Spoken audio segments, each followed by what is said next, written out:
Hola a todos.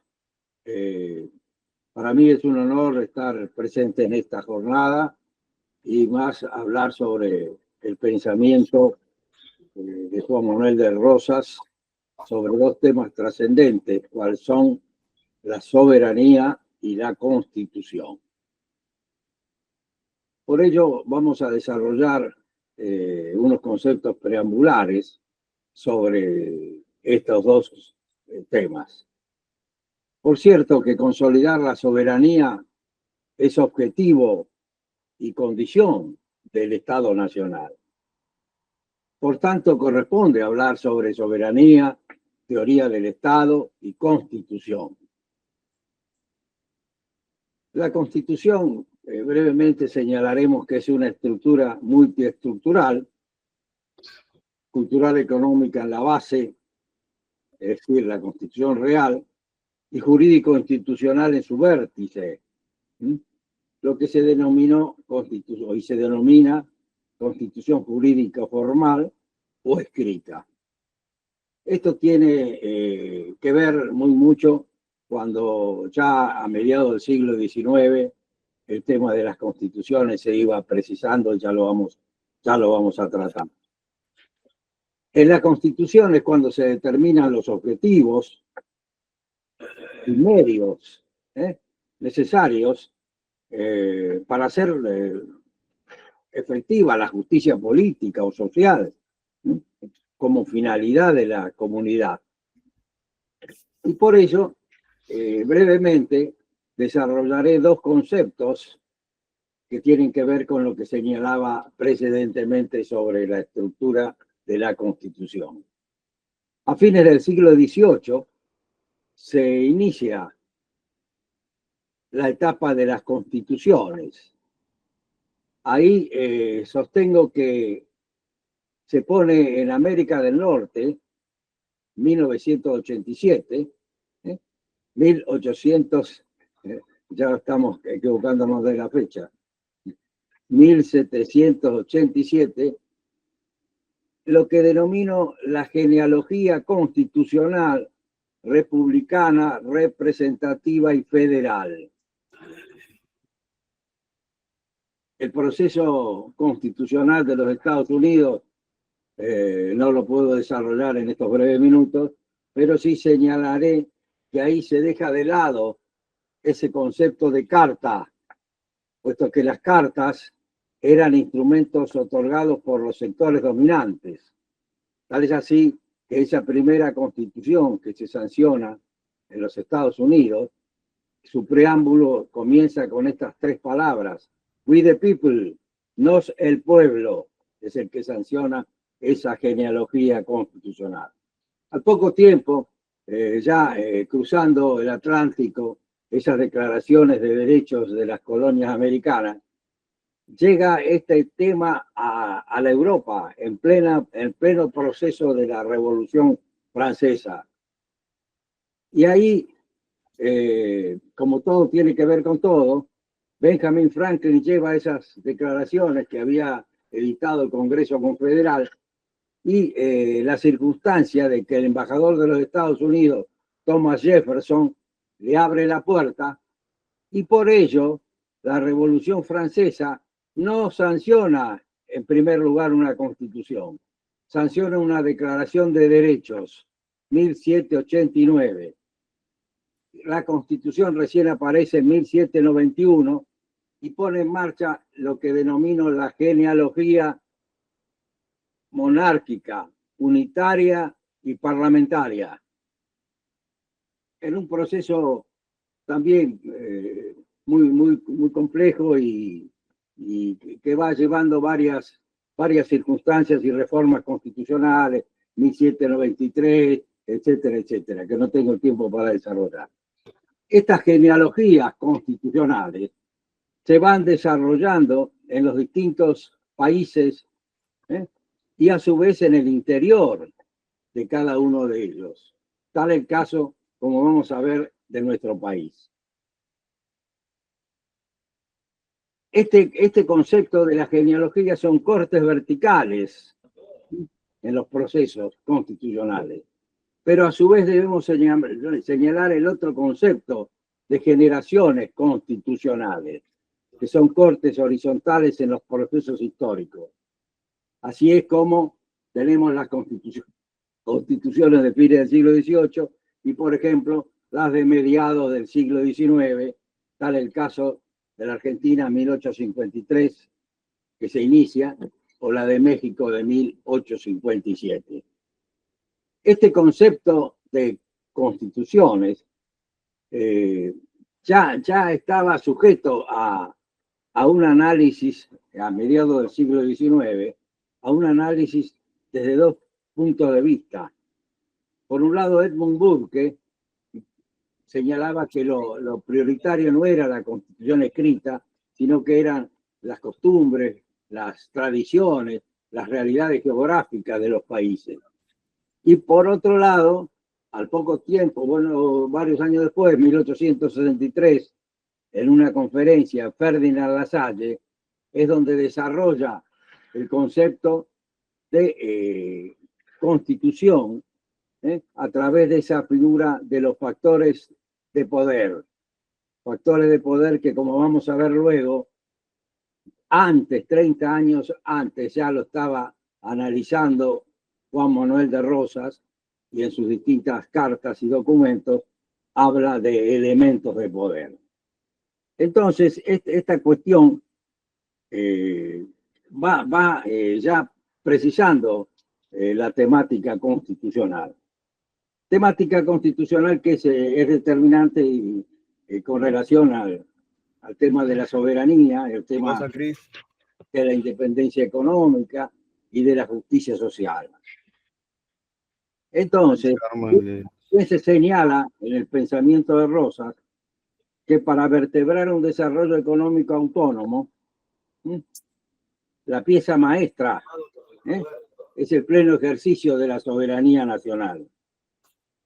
Y ahí ingresaremos a otro concepto previo, que es el de la independencia económica, al tema de la independencia política formal y de la independencia económica real, que es la que expresa la contradicción polar.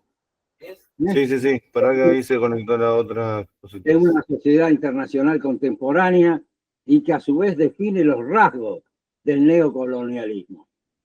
Esto está precisamente esbozado en el pensamiento de Rosas. Y por ello también debemos señalar dos conceptos.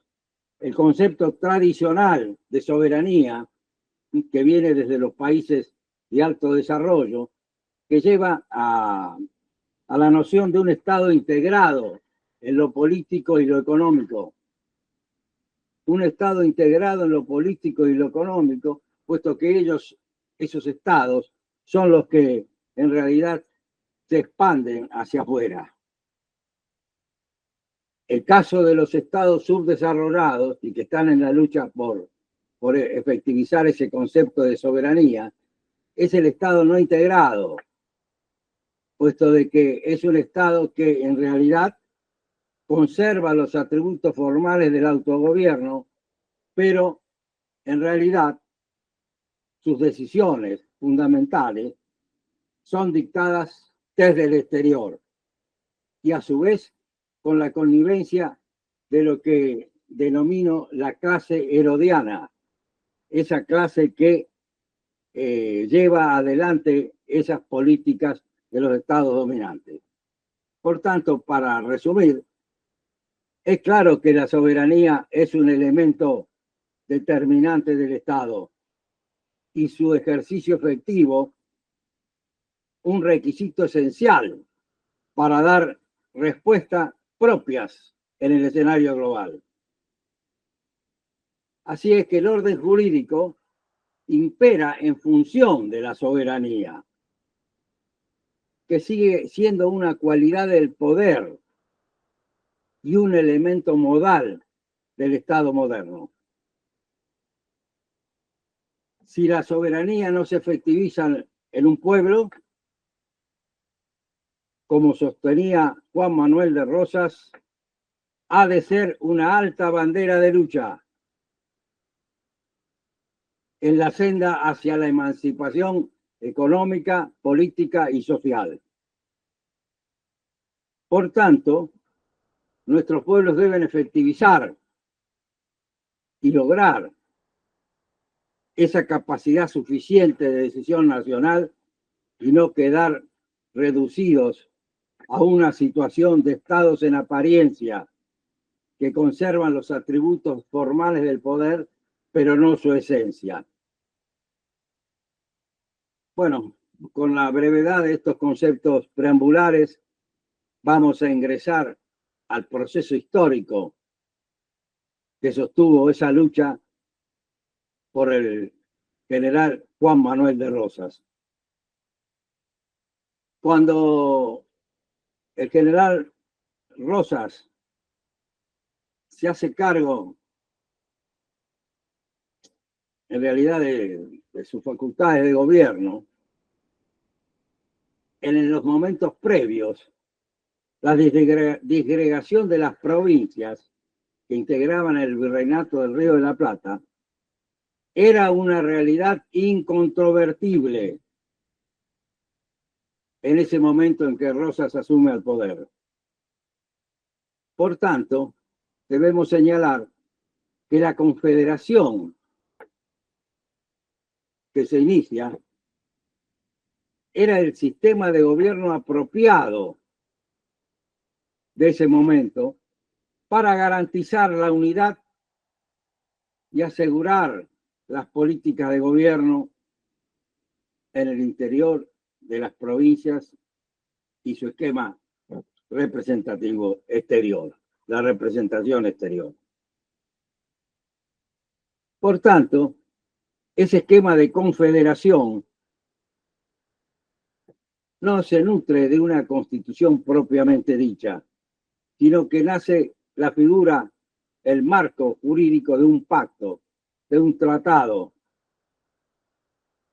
Por ello, la confederación, cabe señalar, que fue la gran obra constitucional de Rosas. Y mediante el pacto federal imponía Rosas su criterio global para comenzar la definitiva organización nacional. Todos los pactos anteriores que habían suscrito las provincias, que no tengo el tiempo para desarrollar, en realidad eran acuerdos parciales, inspirados en las disputas internas entre las provincias. Sí cabe señalar el del Tratado de Pilar de 1820, que es el que en realidad, en su esencia, surge el concepto federal de organización del país.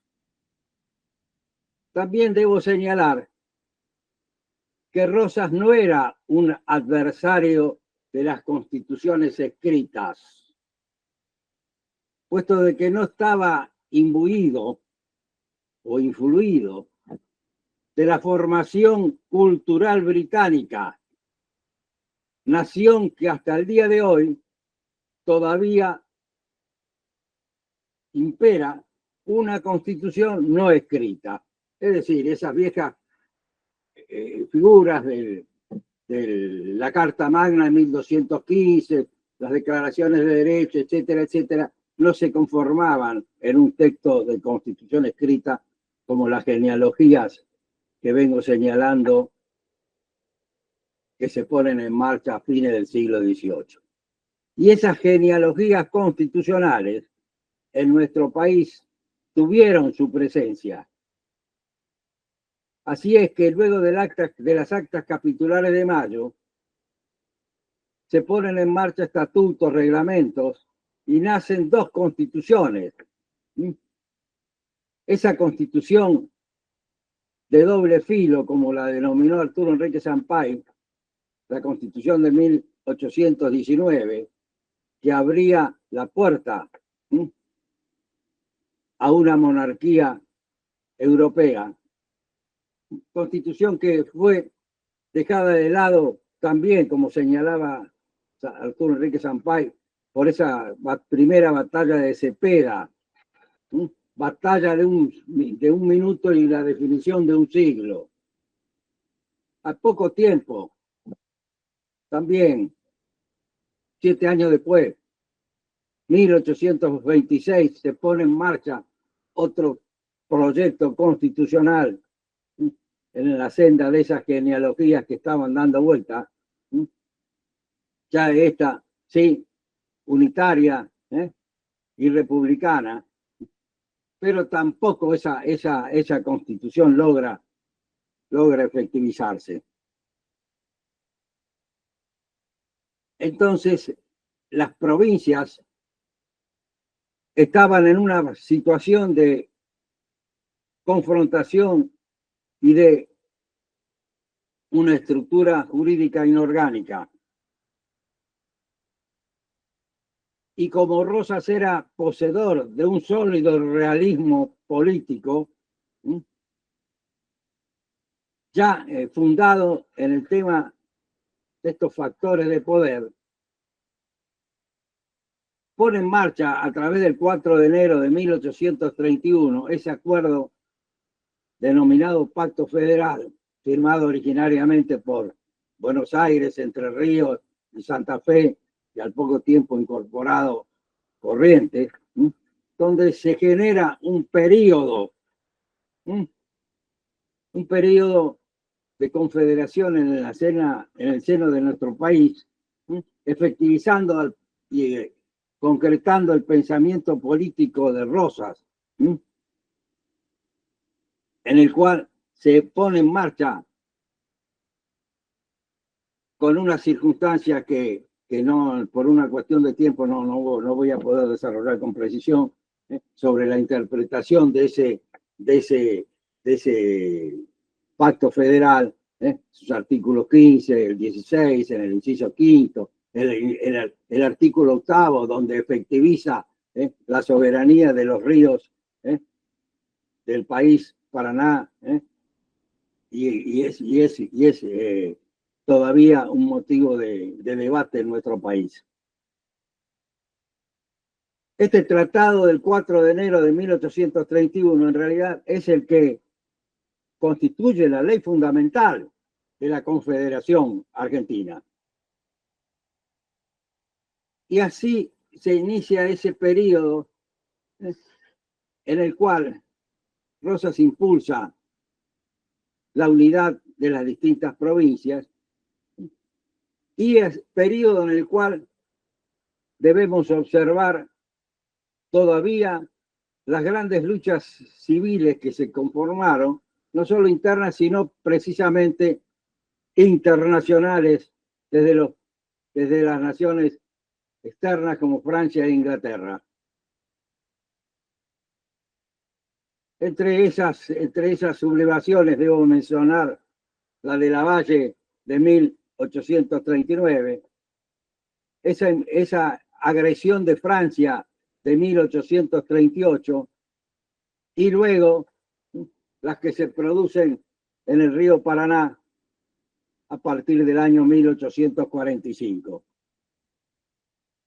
que no tengo el tiempo necesario para desarrollar, pero sí debo señalar la heroica lucha que sostuvo el país a través de la directiva de Rosas, y que a su vez nos lleva al año próximo, 1846, en las heroicas batallas de Punta de Quebracho, San Nicolás y demás.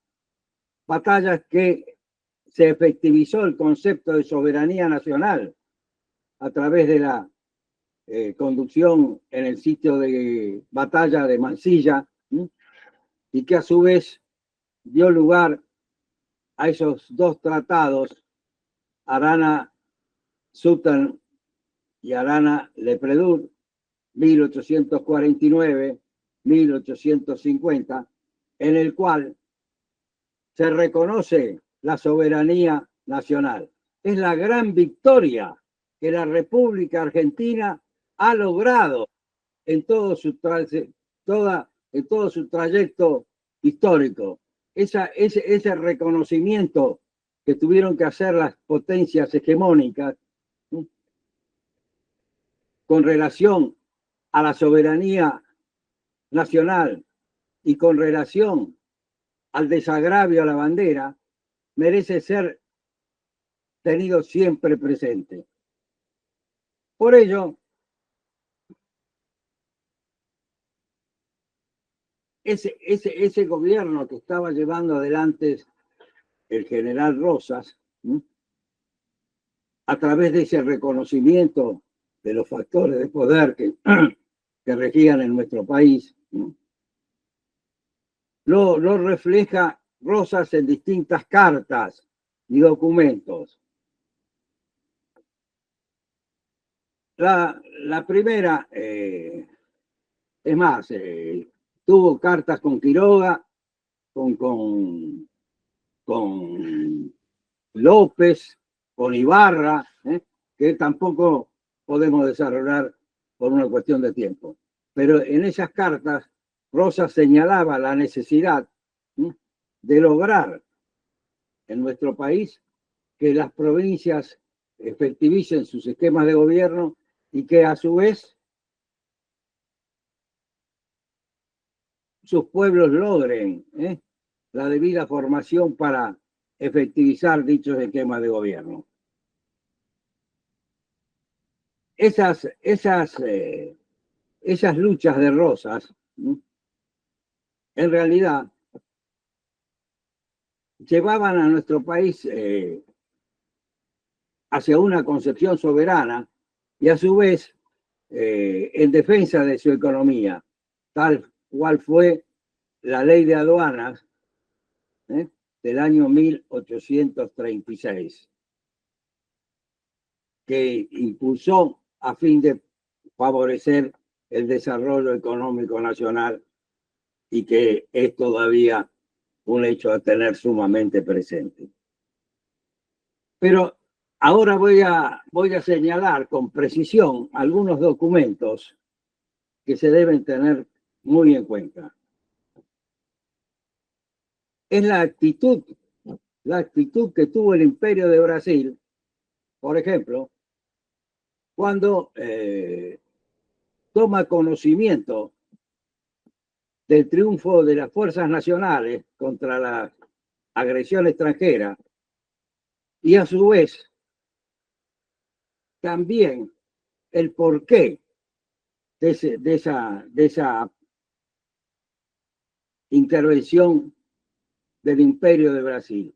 Imperio esclavista hasta el año 1888, que tenía sus zonas interiores, tal el caso de Mato Grosso, tal el caso de San Pablo, tal el caso de Río Grande do Sul, con la apetencia de lograr las vías navegables del Paraná y el Paraguay, que de acuerdo a como hemos mencionado, eran vías interiores y soberanas de nuestro país. Así es que se pone en marcha, más ya antes, en la década del 40, ya esa visión del Imperio de Brasil impulsaba la separación del Paraguay a través de las cartas o de los tratados o los convenios que esbozó con López, que era el que presidía esa provincia, esa república, como las llamaba Rosas. Entonces, brevemente, es indispensable ver cómo la lucha de Rosas por evitar la disgregación territorial de nuestro país fue un objetivo que estas circunstancias que luego se dan y que ahora vamos a señalar, llevaron a la pérdida de bordes del virreinato, como fueron la provincia del Paraguay, la banda oriental y demás, continuando la destrucción territorial de lo que fue el virreinato del Río de la Plata. Y esto no tengo el tiempo, pero también me lleva a marcar las grandes diferencias con lo que fue el desarrollo de los Estados Unidos, desde esas 13 colonias del borde occidental, en su expansión hacia el oeste, y a su vez en su concepción territorial de ir ampliando los espacios. En nuestro país, al contrario, era la desintegración. Y entonces, por cierto, todo esto lleva a la batalla denominada de Caseros, pero brevemente debemos señalar cómo la batalla de Caseros, en realidad, la actitud del que comandaba las tropas, el general Pacheco, no respondió y les sorprendía su ineptitud ante el avance de las fuerzas que comandaba Urquiza y que ya estaban unidas en tratados con el Imperio del Brasil. Por ello, vamos a señalar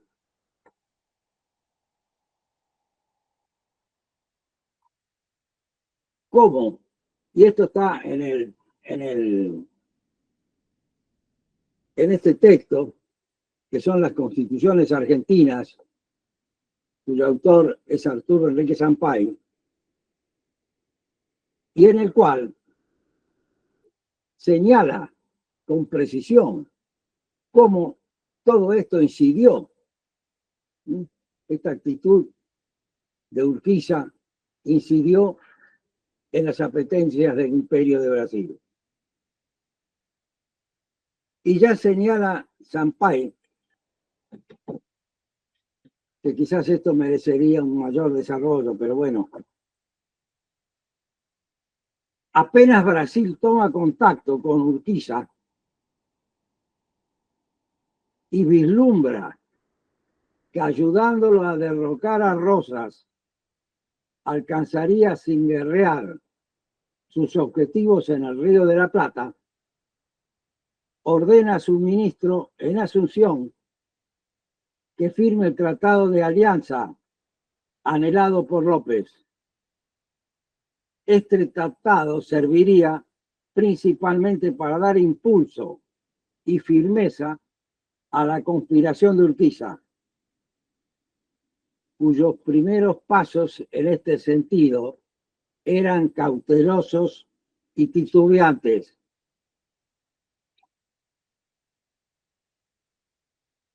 Luego vienen toda una serie de negociaciones a través del representante de Urquiza en la banda oriental, ¿no?,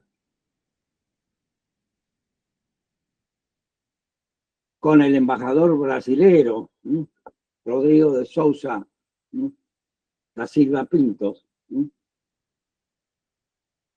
Y es así que cuando el ministro de Relaciones Exteriores del Imperio toma conocimiento de estas relaciones que se iniciaban entre Urquiza a través de este embajador que tenía en la banda oriental, el canciller del Imperio le responde y le da estas instrucciones para acceder a la solicitud del gobierno de Entre Ríos. Las imposiciones eran, primero, rompimiento claro, positivo y público de Urquiza con Rosas. Segundo, independencia del Uruguay y de Paraguay. Tercero, ayudar a la expulsión de las tropas argentinas en el Uruguay que pertenecen a Oribe.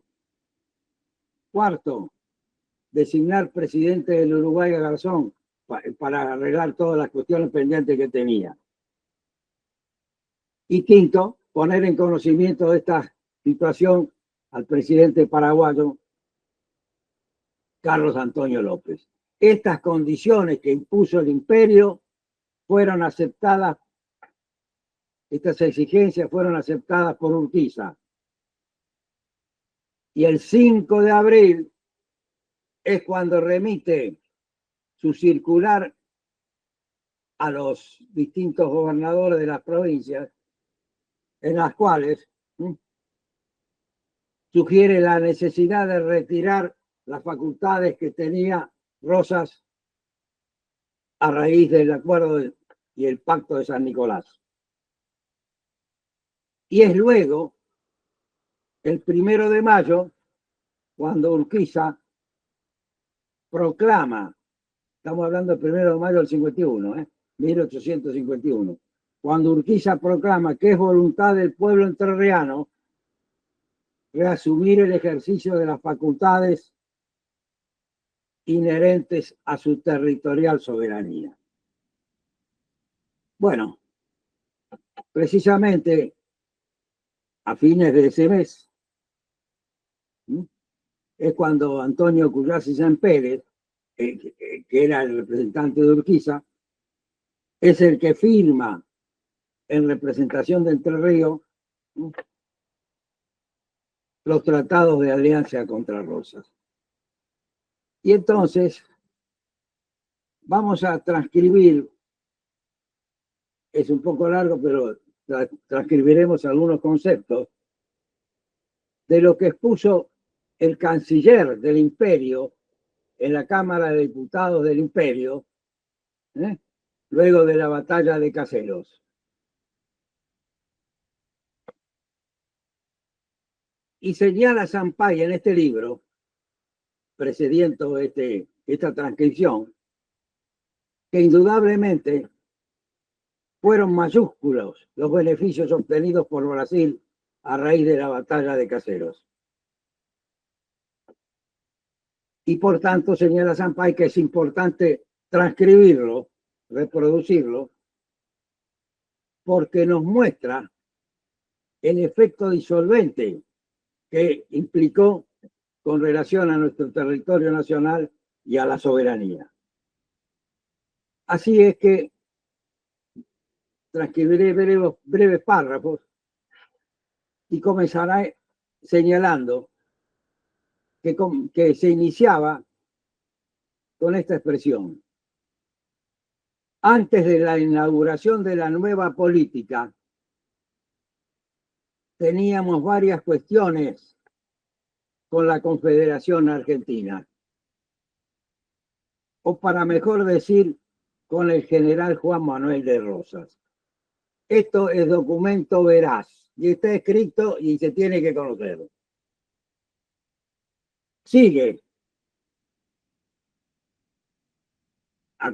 Tengan presente que ya se había dado la batalla denominada de Caseros, que algo vamos a decir luego. Señala el canciller. Antes era jefe de la Confederación Argentina el general don Juan Manuel de Rosas, nuestro enemigo declarado, que por antiguas cuestiones tenía todo encaminado para romper con nosotros, que recusara un acuerdo, que se negara constantemente a realizar el tratado definitivo de paz, y cuya política, dice este canciller, tenía por fin apoderarse del Estado oriental, incorporar al Paraguay en la Confederación, y escuchen bien, y formar al pie de nosotros un coloso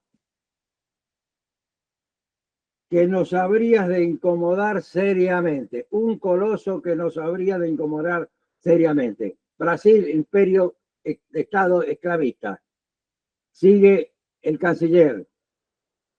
Antes era jefe de la Confederación Argentina, General Rosa, como dijimos, que sustentaba la validez del Tratado del 1 de octubre de 1777, que promovía una coalición de estados americanos que con nosotros confinan para sustentarlo igualmente, y que de este modo preparaba dificultades y luchas en la solución de nuestras cuestiones de límite, porque no cederíamos ni podríamos ceder.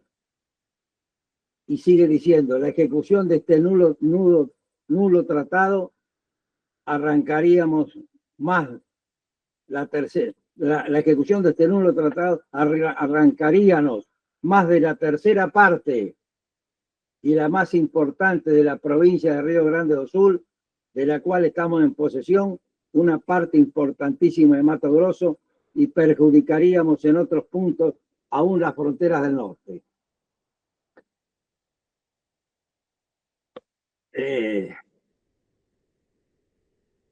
Un último párrafo de todos los conceptos importantes que tiene citar este documento. Además, señala expresamente, y esto tiene relación con la guerra que tuvo las Provincias Unidas en 1827, batalla de Ituzaingó, triunfo de nuestras tropas.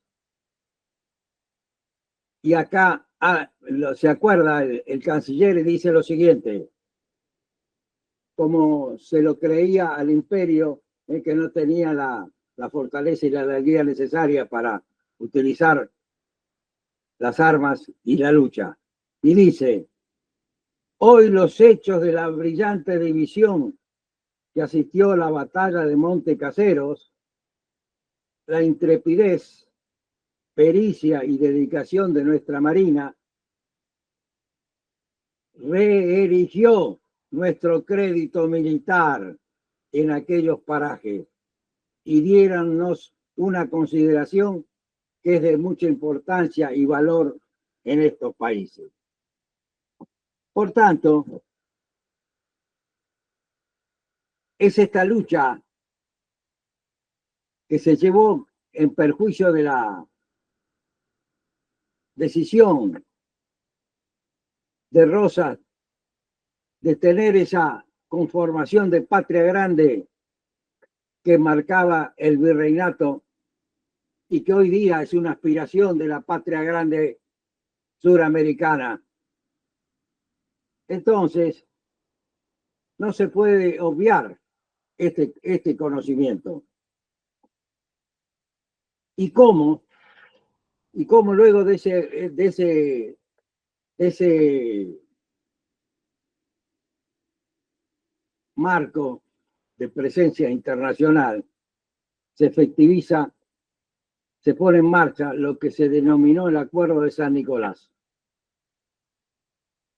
Del Acuerdo de San Nicolás, que fue, no puedo hablar de los protocolos de Palermo por una cuestión de tiempo, sí quiero traer otro documento histórico, que lo tengo en mi biblioteca, que es el registro oficial de la provincia de 1850-1851, en el cual, luego de ponerse en marcha el Acuerdo de San Nicolás, a los pocos tiempos, ese Acuerdo de San Nicolás le daba a Urquiza el rol de director provisorio de la Confederación. Por el protocolo de Palermo era el encargado. En el Acuerdo de San Nicolás se habla de director provisorio. ¿Y qué hizo Urquiza luego que se suscribiera el Acuerdo de San Nicolás? Bueno, como ustedes verán, los colores, está amarillo, no sé si se ve, pero lo voy a señalar brevemente. Este acuerdo, este decreto de Urquiza como director provisorio, se refiere a las aduanas exteriores. Y dice lo siguiente, y escuchen bien porque esto tiene una directa relación con el problema contemporáneo de la coparticipación federal. Artículo primero. Por ahora, y en cuanto lo permite el Acuerdo de San Nicolás de los Arroyos, los productos de las aduanas exteriores de la República quedan afectados a los gastos nacionales. Quedan afectados a los gastos nacionales. ¿Y qué dice el artículo 12?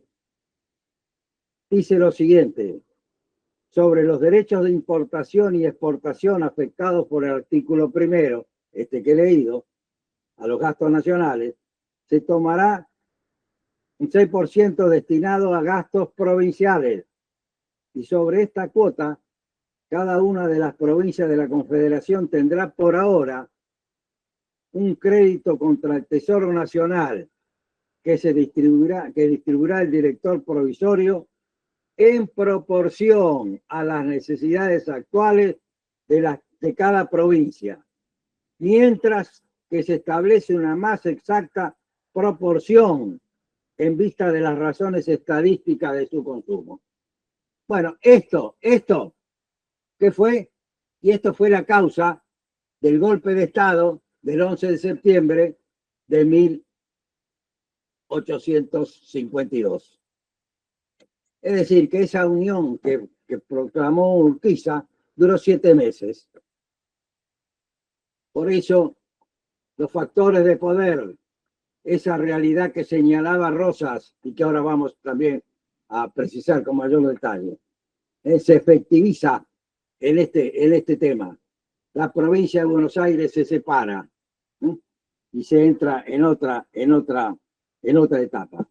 Otra etapa que me va a llevar a mí a señalar la importancia de la concepción política de Rosas en función de efectivizar ese pensamiento soberano y la diferencia entre el desarrollo histórico constitucional de los Estados Unidos y la Argentina y cómo han llegado de distintas formas.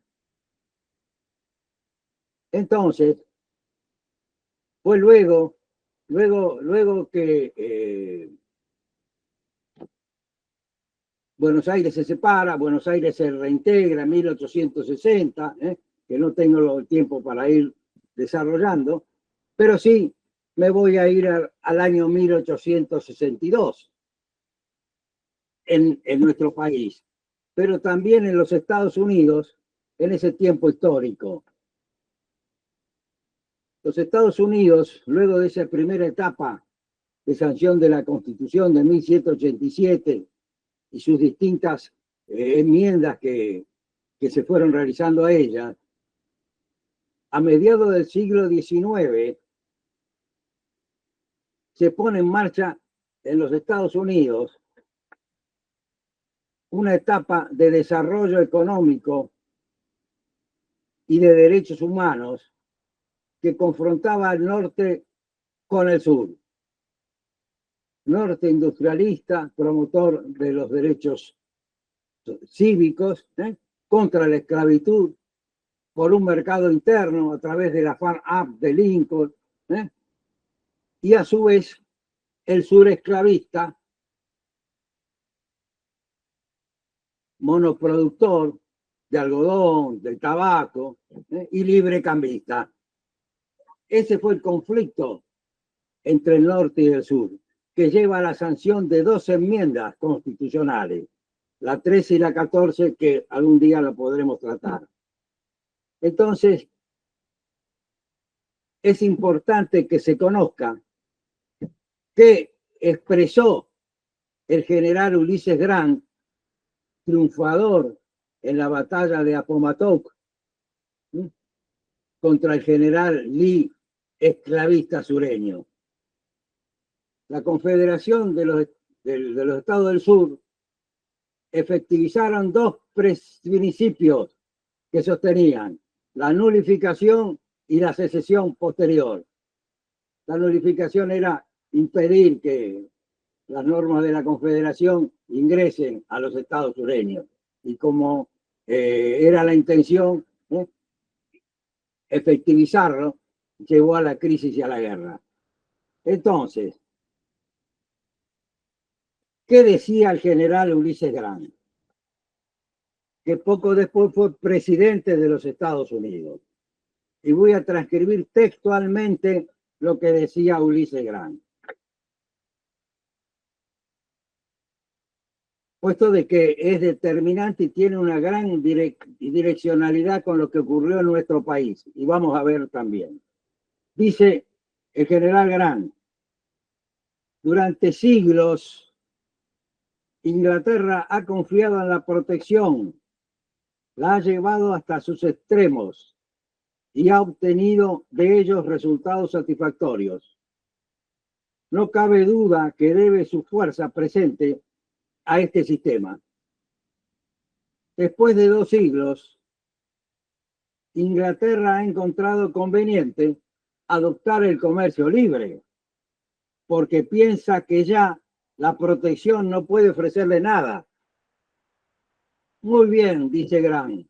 Muy bien, señores. Entonces, mi conocimiento de mi país me conduce a creer que dentro de 200 años, cuando América haya obtenido la protección, todo lo que la protección le puede ofrecer, adoptará también el libre comercio. Y es lo que efectivamente hizo Estados Unidos. Y promueve ese libre comercio para ingresar a repúblicas y estados dependientes. Es decir, levantó la bandera del proteccionismo para el desarrollo económico y soberano de los Estados Unidos. Esas enmiendas, 1865, la 13 y la 14, algún día la podremos desarrollar. ¿Y qué pasó en nuestro país en ese tiempo? 1862. Mitre, gobernador de la provincia de Buenos Aires, todavía no había sido designado presidente. Estaban recién los tiempos que comenzaban después de Pavón, de la batalla de Pavón. Y entonces, por eso es importante conocer lo que decía Mitre y por lo que nos ocurrió ahora. Dice Mitre, al inaugurar una estación del Ferrocarril Sur, allí expuso cuáles eran los progresos, las vías para el progreso, y decía, ¿cuál es la fuerza que impulsa esos progresos? Para responder, señores, el capital inglés. ¿Está claro? Mitre, señores, el capital inglés. Y luego abonaba este concepto con las siguientes palabras. Cuando se contempla la grandeza de Inglaterra, se creería que la acumulación de su capital es producto de cientos y cientos de años de elaboración. Sin embargo, no es así. Hace apenas, dice Mitre, 185 años, que la Inglaterra no era mucho más que nosotros en el presente. Al recordar la corta edad y los humildes orígenes de la grandeza de Inglaterra, concluye Mitre, quiero decir a mis conciudadanos que dentro de 185 años, y escuchen bien lo que decía, podrán ser tanto y más que lo que es la Inglaterra en nuestros días.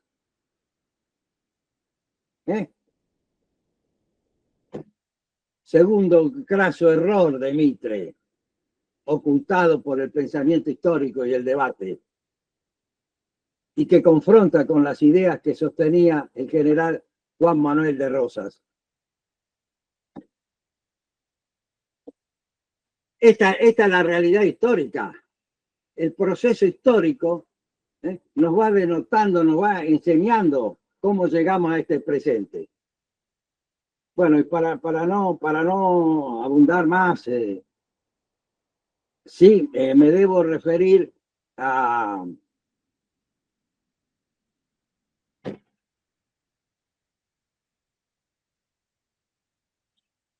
ya directamente voy a la entrevista de Quesada. de Vicente Quesada en Southampton, en donde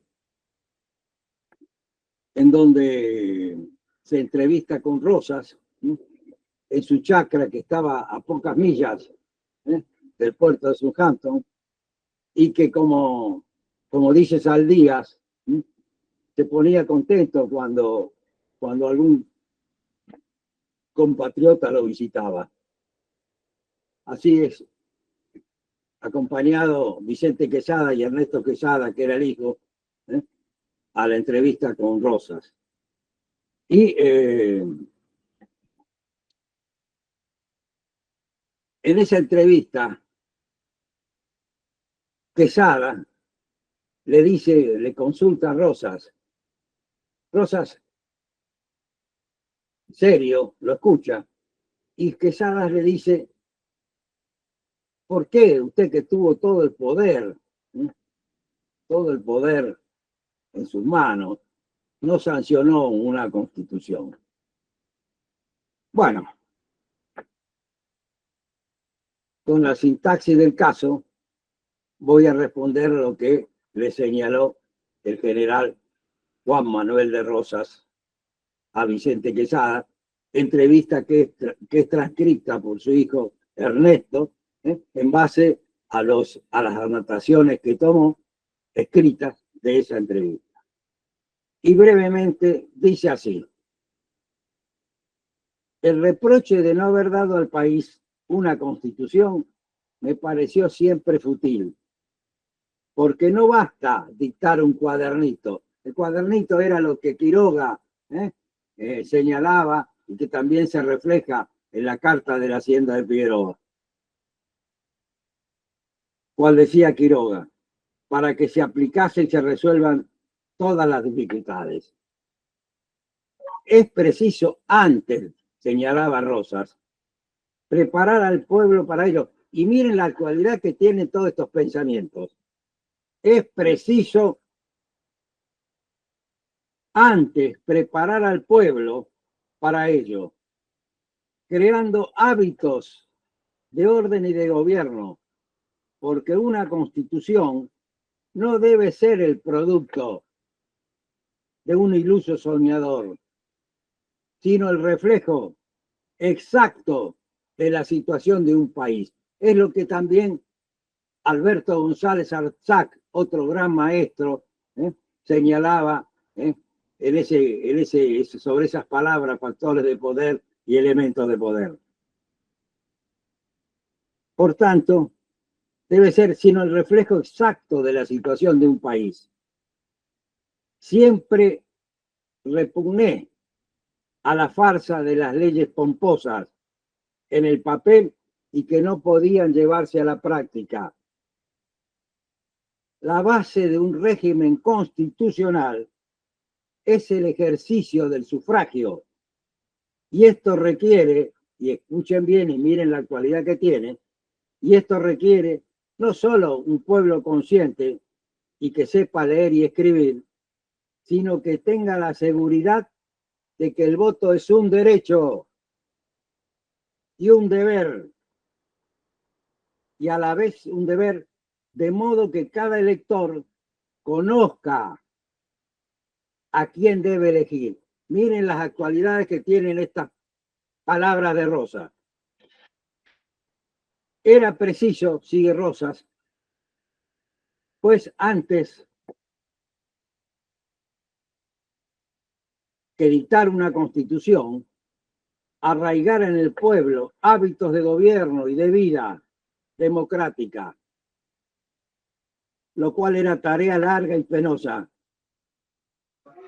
Cuando me retiré con motivo de Caseros, el país se encontraba quizás parcialmente preparado. Perdón, Jorge, vamos terminando porque tiene que hablar la doctora Silva. Bueno, ¿Puede sí, ser? ya termino, pero la cosa era que yo iba a hablar después. Pero bueno, ya termino. Porque no puedo cortar el pensamiento de Rosa determinante, que es necesario conocer. Sí, lo que pasa es que tiene que hablar ella, Jorge, también, ¿viste? Ya termino, por eso no tengo la culpa. Entonces, Usted sabe que a pesar de ello todavía se pasó una buena docena de años y acá ingresa a la problemática ulterior que tuvo el país con la separación de Buenos Aires y demás. Es decir, en el pensamiento de Rosas está evidente esa realidad política y estructural del país, esas aspiraciones de soberanía y a su vez esa concepción necesaria que debemos tener sobre la Constitución en nuestro tiempo contemporáneo. Bueno, acá dejo entonces para que la doctora pueda desarrollar su exposición.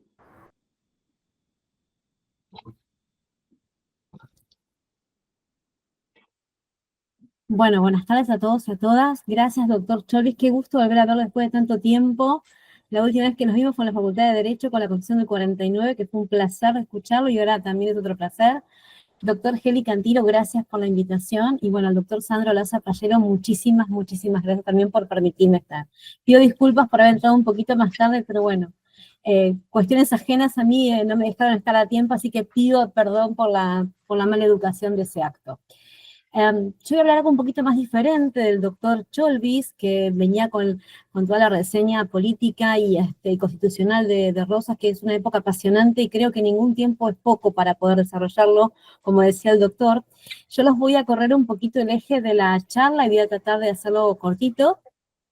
Sobre otro punto que me parece bien interesante y está de alguna manera relacionado con todo lo que venía planteando en el tema de derechos el doctor Cholvis, que es el lugar que tuvieron las mujeres en todo este periodo político, social y jurídico tan apasionante, tan importante y tan controvertido también.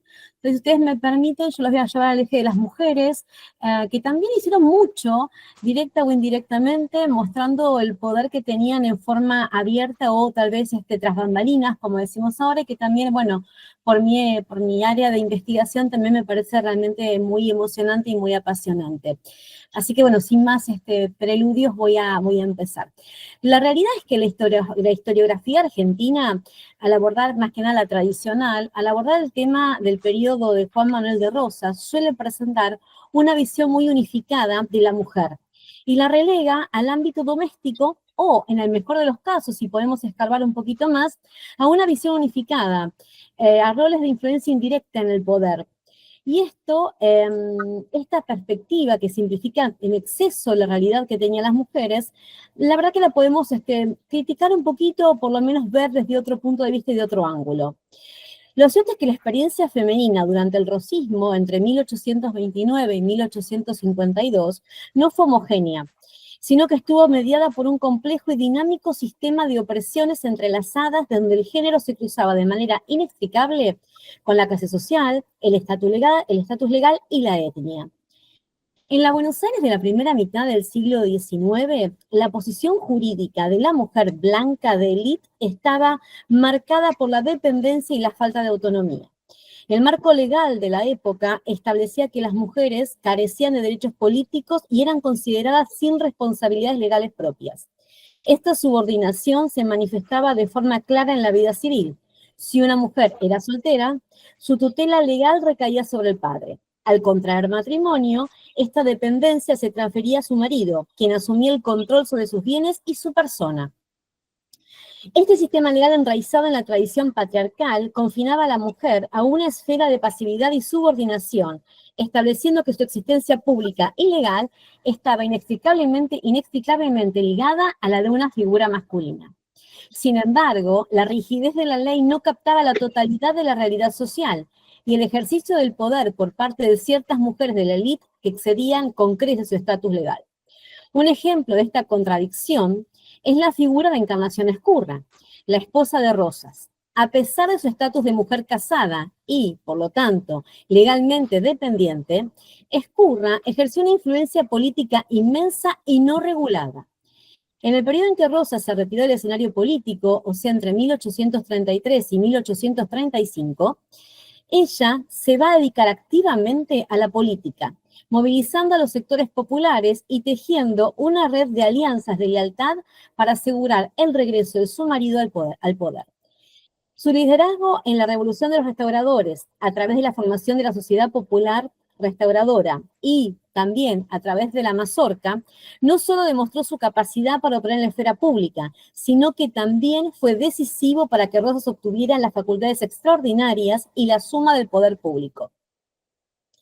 Este fenómeno demuestra que para las mujeres de la élite la ausencia de derechos formales no significaba necesariamente la ausencia de poder. Su poder no reside en las instituciones legales, sino en su capacidad para operar en la esfera informal, influenciando las figuras masculinas y movilizando a la base social, un poder que era un reflejo de su marido, pero que ella gestionaba de manera activa y con una determinación notable. La experiencia de Encarnación Ezcurra contrasta con las posteriores luchas de mujeres como Mariquita Sánchez de Thompson, que buscaba influir o tenía su área de influencia más que nada a través de la prestigio intelectual, o de la propia Camila O'Gorman, cuya transgresión demostraba que el poder de la élite podía ser tan brutalmente punitivo con sus propios miembros como con sus enemigos políticos. La persistencia de estas estructuras legales, más allá del rosismo, se evidencia en el hecho de que la Constitución de 1853, aunque abolió la esclavitud, no otorgó de inmediato derechos políticos a las mujeres, lo que subraya la lentitud del cambio en el estatus legal femenino en la Argentina del siglo XIX. El gobierno de Rosas, lejos de ser un periodo monolítico en cuanto a los roles de género, ofreció un espectro de participación pública para las mujeres de la élite que se manifestaban en formas diversas. En un extremo se encontró la militancia partidista, de la que Encarnación fue el máximo exponente. Su papel no fue el de una simple acompañante, sino el de una estratega política que supo encauzar la movilización popular a favor de la facción rosista. Su influencia en la Mazorca la posicionó como una figura destacada. En el polo opuesto, su hija Manuelita asumió un rol completamente diferente.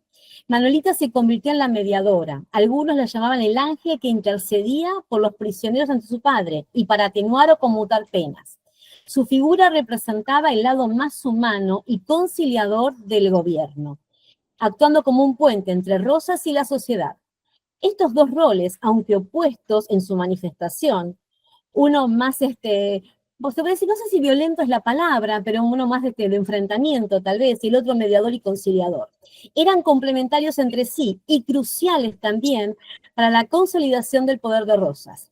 Ambos permitían a las mujeres de la élite ocupar espacios públicos de poder sin desafiar directamente la autoridad patriarcal. Más allá de estas figuras centrales, la participación de las mujeres de la élite también se canalizaba a través de otros medios. Las tertulias de Mariquita Sánchez de Thompson, por ejemplo, representaban una forma de poder cultural e intelectual que operaba desde el ámbito privado. Sus salones se convirtieron en un espacio social y político para el debate de ideas, el mecenazgo artístico y la discusión sobre la patria. En el periodo post-rosismo, esta dinámica de participación se reconfiguraba en torno a la beneficencia. Las mujeres de la élite se involucraron en instituciones caritativas con el objetivo de extender la maternidad a la sociedad, a través de la moralización y disciplinamiento social de los sectores populares urbanos. Estas instituciones, aunque de naturaleza asistencial, tenían un claro tinte político, pues servían para llenar el vacío de un Estado que se consolidaba y para controlar a una población flotante y en crecimiento. La participación en la beneficencia permitía a las mujeres mantener su influencia social y política a través de roles que no contradecían el ideal femenino de la época, pero que eran en gran importancia para la gobernabilidad y el control social. Por otro lado, la situación de las mujeres esclavizadas y libertas era dramáticamente distinta a la de sus contemporáneas de la élite. Un ejemplo palpable es la intersección de género, etnia y estatus legal. Legalmente, la instituta y las partidas de la tradición romana consideraban al esclavo una cosa, lo que otorgaba al amo ya no poder sobre él. Esa base legal constituía el fundamento de una triple opresión para las mujeres africanas esclavizadas. El patriarcado, que las sometía a la autoridad masculina, la explotación de clase como mano de obra forzada y el racismo como seres inferiores con su condición étnica. Sin embargo, la ley no era absoluta y contenía ciertas limitaciones. El amo no podía matar o lastimar al esclavo de manera injustificada y un siervo maltratado podía recurrir a un juez para ser vendido a otro amo. Acá quiero hacer una aclaración. Si bien esto estaba bastante delimitado y demás, no vamos a encontrar ningún libro ni ningún documento de esa época o anterior incluso, pues estamos hablando de esclavos, en el cual se dijera específicamente hasta dónde se podía maltratar, hasta dónde se podía golpear. Entonces esto, entre comillas, la mayor parte de las veces quedaba a conciencia o a criterio del amo. Y cuando los esclavos lograban abrir una causa judicial y lograban acceder a los tribunales, y rara vez van a obtener sentencias completamente a favor de ellos, o donde se diga, bueno, no lo tiene que golpear más o demás, sino que, bueno, golpéelo un poco menos. Y esto lo pueden encontrar en cualquier sentencia de esa época, si a alguno de ustedes les gusta, como me gusta a mí ver sentencias, causas de la época de Rosas y aún más atrás. Este acceso a la justicia, que es muy limitado, sumado a la asistencia del defensor de pobres del Cabildo, habría una pequeñísima rendija de oportunidad para disputar la opresión total. Y ya les digo que es bastante limitada y muchas veces con muchos problemas. La manumisión o la obtención de la libertad era un proceso complejo que podía ocurrir por concesión de los amos, por compra del propio esclavo o por otras vías. Sin embargo, esta liberación legal no se traduce de forma inmediata en una libertad social o económica plena. Muchos libertos, a pesar de su nuevo estatus, permanecían en una situación de sumisión y servidumbre. El caso de las esclavas educadoras, copistas o peluqueras, que a menudo se sintieron orgullosas de sus oficios y mantuvieron una relación de patronazgo con sus antiguos amos, incluso después de ser libertas, demuestra la naturaleza precaria de esta libertad. La plena abolición de la esclavitud en la Argentina no llegaría sino hasta la Constitución de 1853.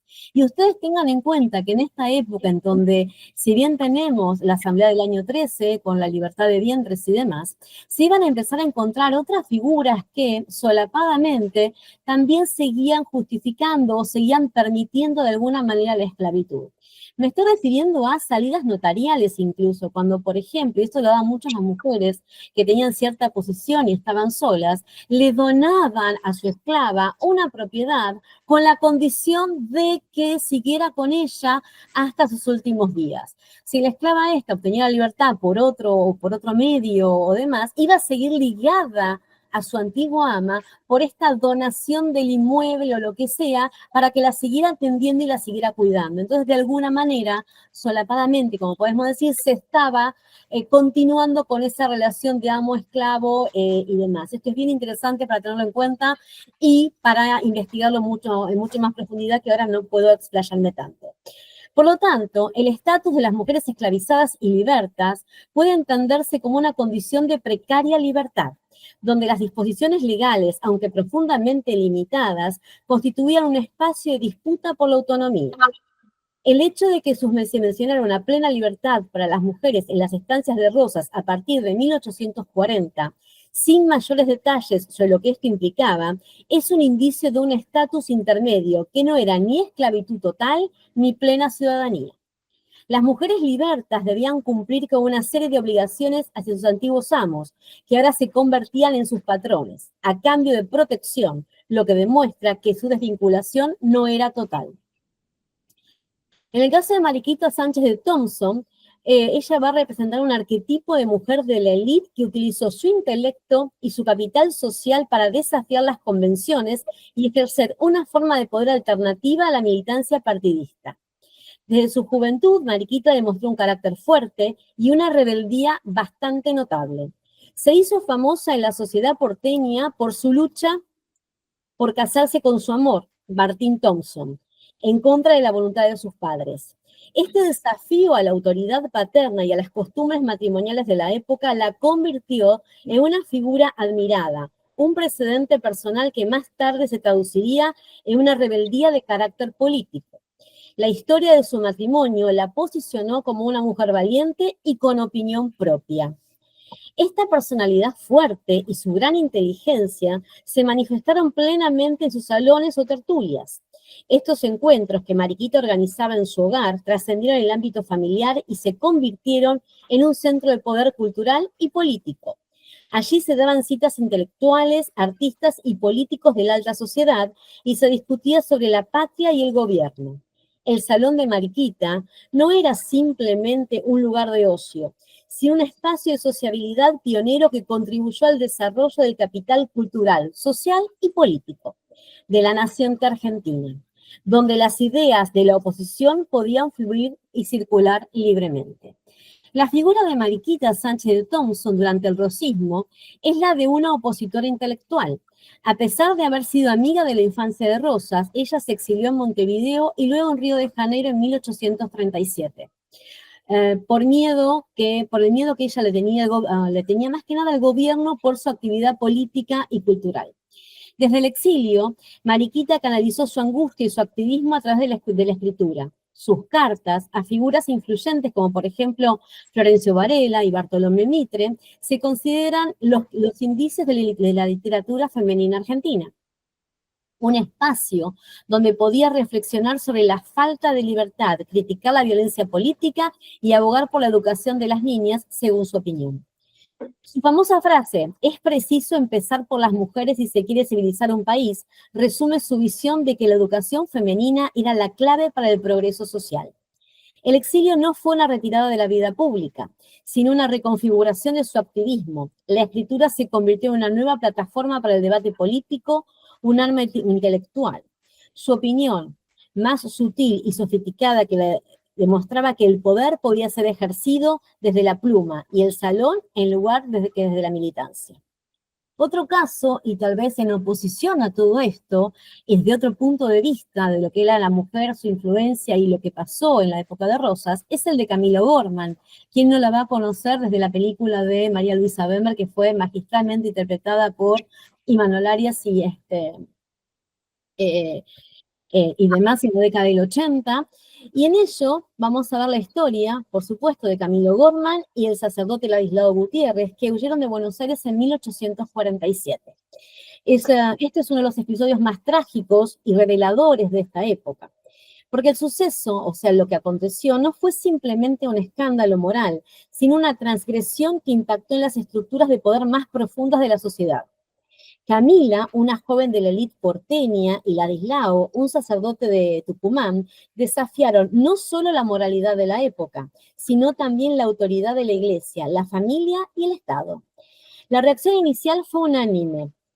El padre de Camila, el obispo y los opositores exiliados en Montevideo condenaron el acto más atroz y nunca oído en el país, exigiendo un castigo ejemplar.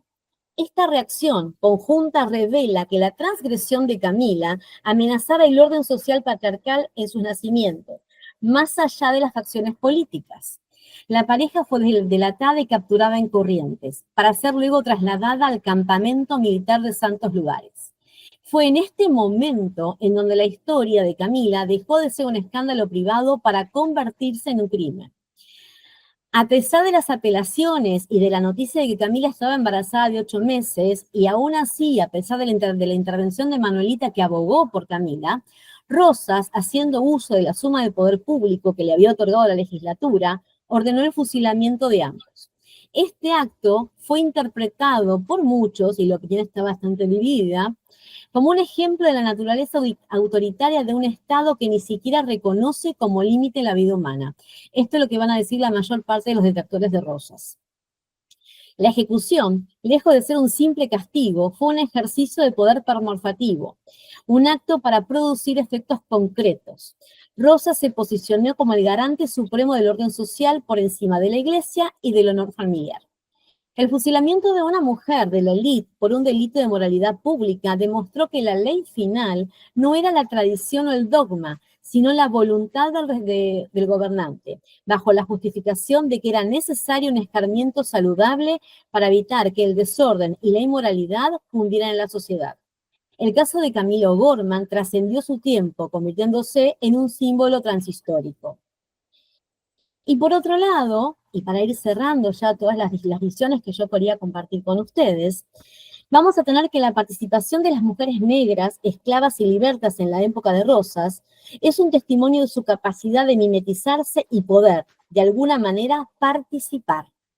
A pesar de la opresión que padecían, estas mujeres desempeñaron roles cruciales que iban mucho más allá del ámbito doméstico y de la servidumbre. Para ser serios, las investigaciones recientes van más allá de las típicas representaciones estereotipadas de bailarinas indecentes, guerreras salvajes y criadas delatores. Revelan la complejidad de sus prácticas y experiencias en un contexto de abolicionismo gradual y de lucha política. Una de las formas más visibles de participación fue a través de sus sociedades o naciones africanas. Estas organizaciones, que a menudo funcionaban como centros de reunión, ofrecían un espacio de resistencia cultural y comunitaria. En ellas, las mujeres afroporteñas celebraban sus fiestas, tocaban el candombe, que estaba prohibido en otros sitios, y realizaban colectas para su autofinanciamiento. Estos candombes no solo eran una manifestación cultural, sino también un acto de militancia política, ya que Rosas fomentaba estas expresiones de lealtad popular en contraposición a la cultura de la élite unitaria. Además de su participación cultural, las mujeres negras y pardas se involucraron directamente en la milicia rosista.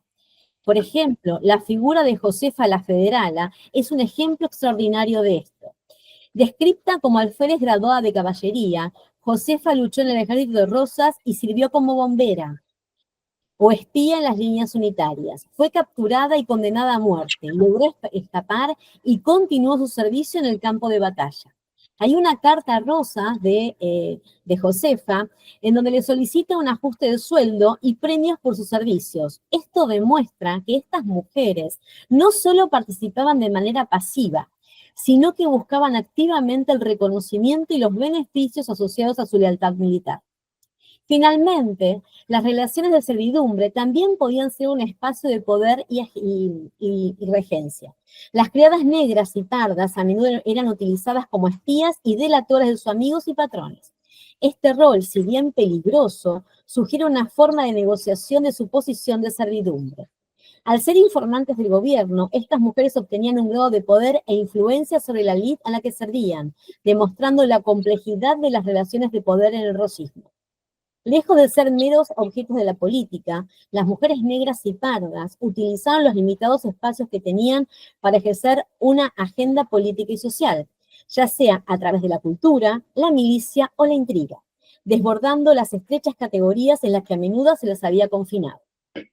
Se puede concluir que la experiencia femenina en la época de Juan Manuel de Rosas demuestra que la interseccionalidad de género, clase y etnia producía realidades profundamente dispares.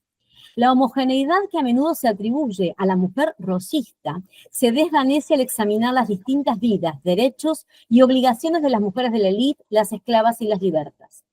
Las mujeres de la élite, a pesar de su subordinación legal a las figuras masculinas, poseen un capital social y cultural que les permitía ejercer un poder informal considerable.